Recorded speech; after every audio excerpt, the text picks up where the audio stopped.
Okay. All right. So we'll let Coach start off here first, and then we'll go to Brandon afterwards. Coach, if you would mind, just talk about how excited you are to get the season started, and a quick glance at Seton Hall.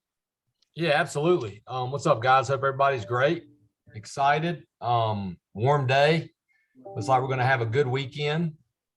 Been a lot of practices, a lot of scrimmages since August, whatever date that was. Baseball is a rare sport from the standpoint of get a couple games in the fall, but other than that, it's practicing with each other and playing each other all fall and all preseason. So it's clear our guys are had our last scrimmage Tuesday. We're ready to rock and roll and get going.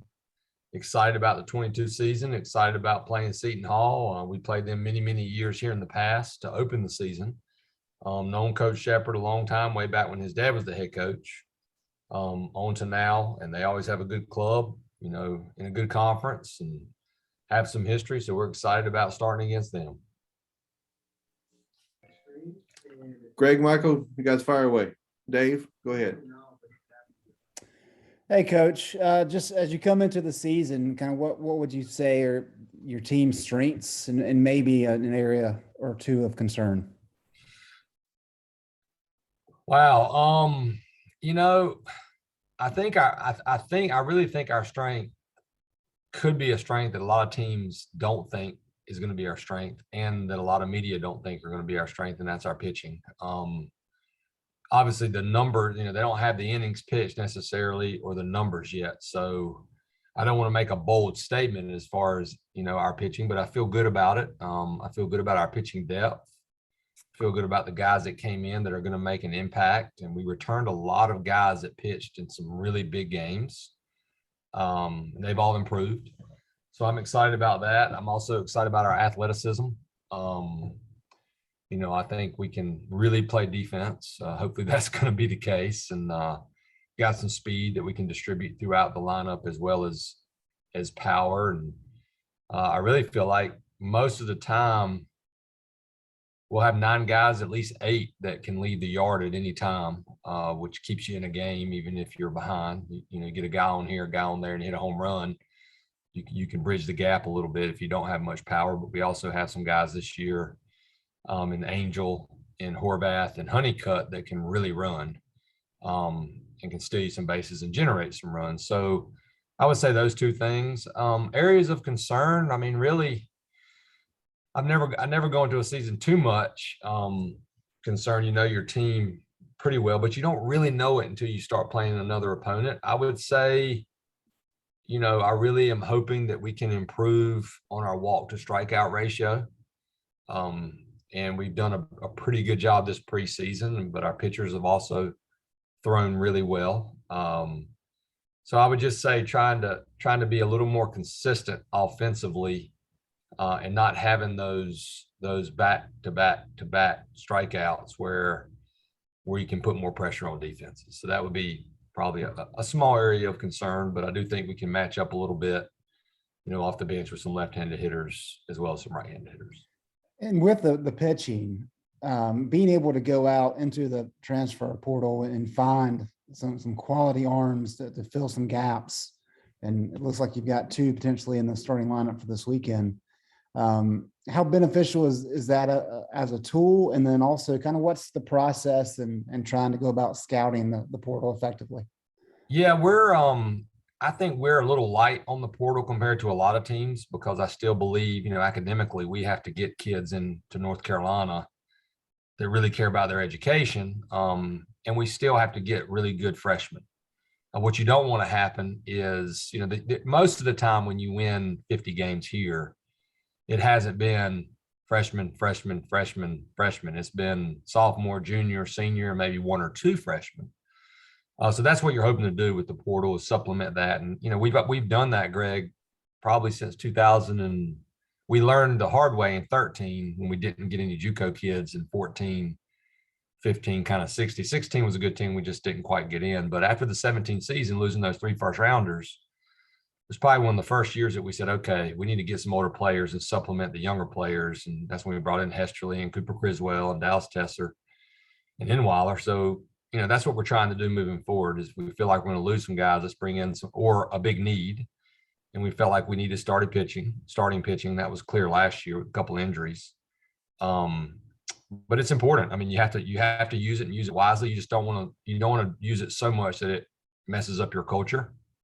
Something that I'm really proud of here over the years. A down year for us, 14 or 15, is barely not getting in, or like last year, you're a 3 seed in a regional. And I think to keep that consistency, you got to have players that are in your program.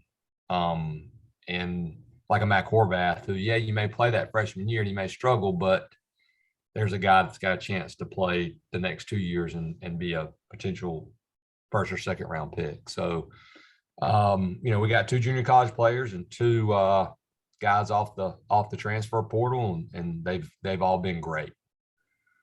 3 pitchers and 1 hitter, and they're all going to make an impact for us. Hey, Coach, it's always amazing to me how different a baseball team's starting lineup can look from the first game of the season to the last game of the season. Are there any positions either on the field or in the lineup to you that are set in stone that you could confidently say this person is probably going to be starting whenever we play our last game? You mean at the end of last season? No. Like from the beginning of this season to the end of the season. Yes. There are a couple you feel like that have played and shown that unless something crazy happens, they're just not coming out of the lineup. And 2 of those obviously will be Angel Zarate and Danny Soretti. But you also hope you have a core group of guys on any team that are your everyday players. And then you have some other guys that are nipping at their heels, pushing them every day, where those guys know that, okay, not necessarily if I don't perform, but if I don't work at the level that allows me to continue to perform, somebody's going to catch me. And I feel like we've got a little bit more of that this year. But some guys have earned, some positions. And then there were some really tough ones when we make out the lineup for opening day. But I tell our guys that the lineup on opening day, like 99% of the time, is not the lineup if you're in Omaha. Maybe some of the same guys, but the order. I mean, we hit Colin Moran his freshman year in the 8 hole for 3 games. And then after that, he never hit anywhere but 3 or 4. So hopefully there'll be a guy like that in there, but you got to go kind of what you've seen in the preseason in those 2 games. And, but I'm excited about what we can write in. And the reason it changes so much, Michael, is just baseball's rare because now with even more of the portal, but you got the draft, high school, college, draft, junior college, and you got draft eligible guys that can leave after their sophomore year. Thank you.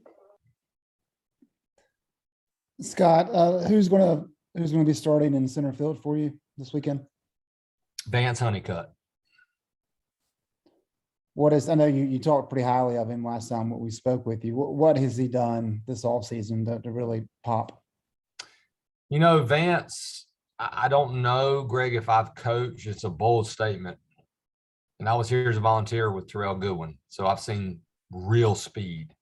And I don't know if Vance is beating him in a 60-yard dash, but I don't know if I've coached this elite speed and instincts in 25 years. So and he's also powerful, kind of a good comp to me. I would love to have seen George Springer when he was a freshman at UConn. Like, I'm sure, he had some swing and miss. He has some things he had to improve on, but he's physical, quarterback, tons of power, but the speed, and Vance is probably even faster. The speed is something that if he can figure out how to get on base like Trey Turner did with 2 strikes, he's potentially a guy that can really climb in the stolen bases and score for you.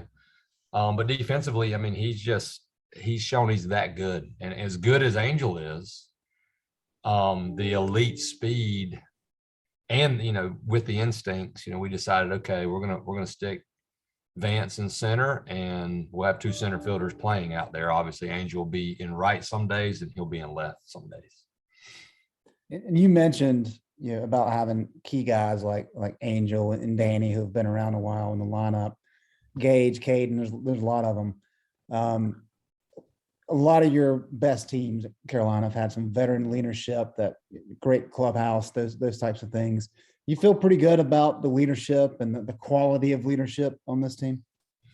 Yeah, I definitely do. And I always, I played. So I always tell our guys, I don't truly know the leadership. I can kind of feel it, but they're the ones that know it. And Brandon can answer that probably a little bit better than me. But I do feel much better about it. It's just a feeling that I have. I feel like we've got some guys that are not only leaders, but they're tough leaders. And when you're tough leaders, that means they'll have tough conversations that I don't have to have sometimes with guys to make sure, everybody's pulling in that same direction. So, yeah, I'm excited. All these guys are back and they've all gotten better, but they work. And that's neat to see as a coach. Thank you. You're welcome. Hey, Coach, going back to Vance, have you told him that you're thinking about comparing him to George Springer, or are you sort of not letting that get to his ego?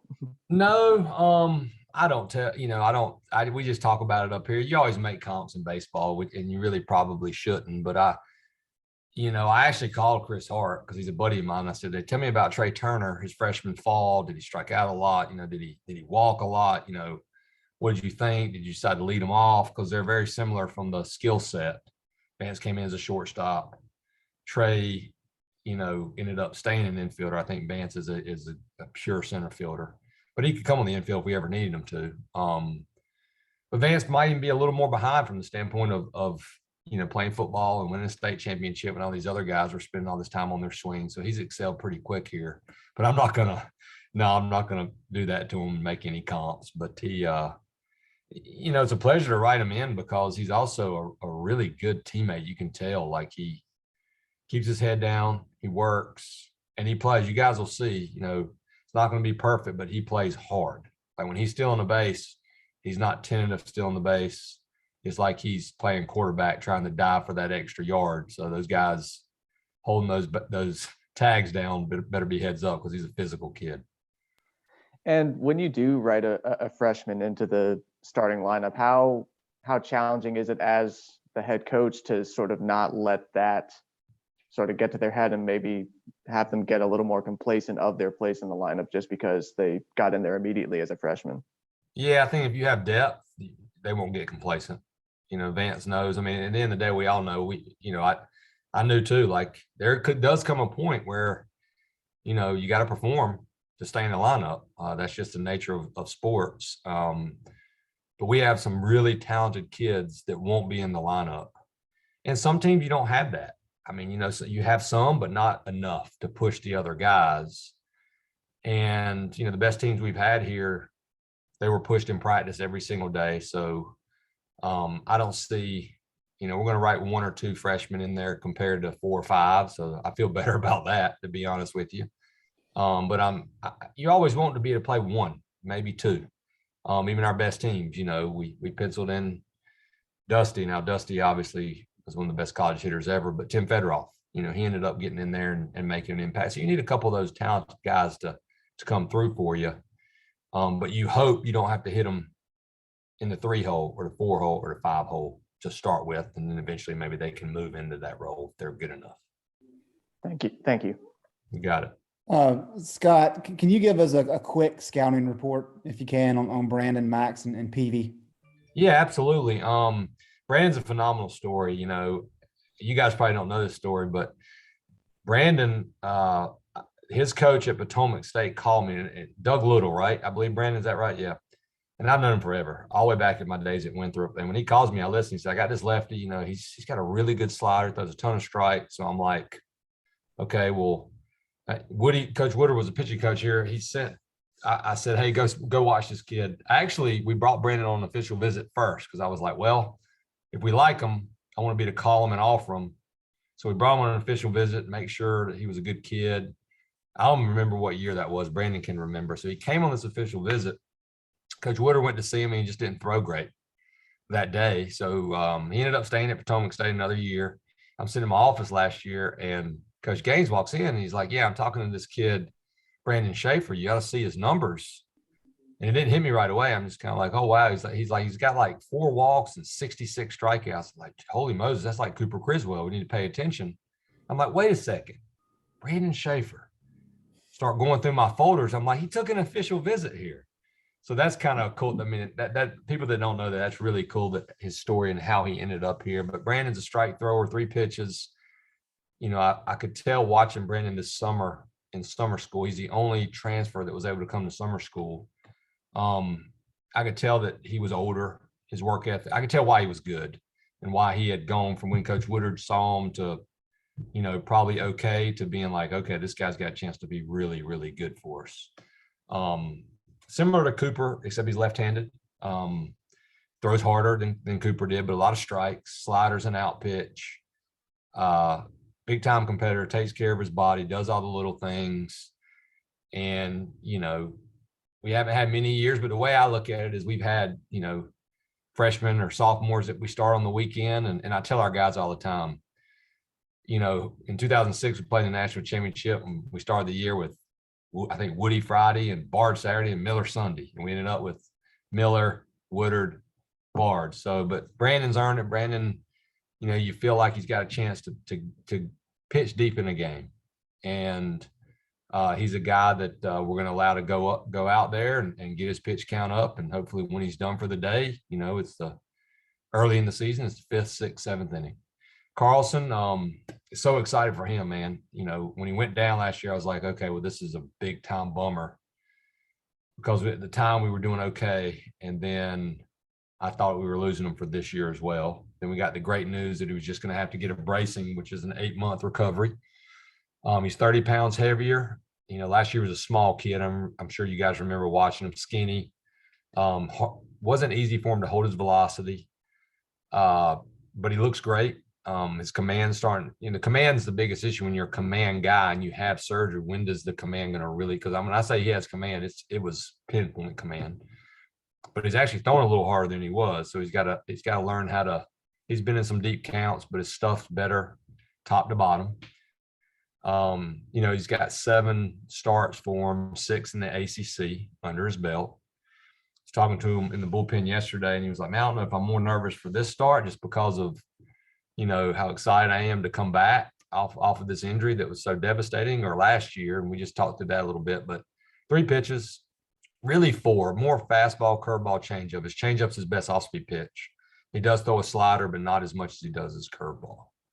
But he's better. I think Brandon's going to be 89, 91. He might have a little adrenaline. He might look at me funny and say, I might be throwing harder than that, which he very well could be. And the same with Carlson. They've both been up to 93, but they can pitch.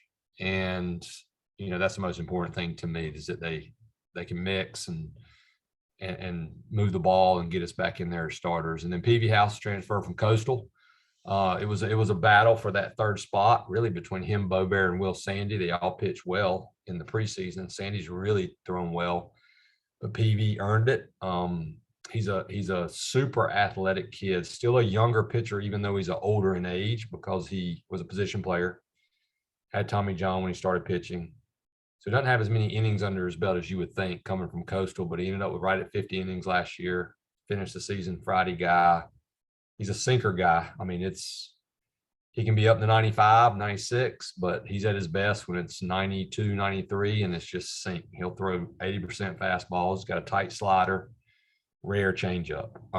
Ultra competitive. I would say out of the 3, he's more apt to occasionally mix in a walk. But he also has that sinker, so he's a ground ball away to getting a double play. So excited about him. And those other guys made it tough on those guys, because they all threw well, but that's who we're going to start with.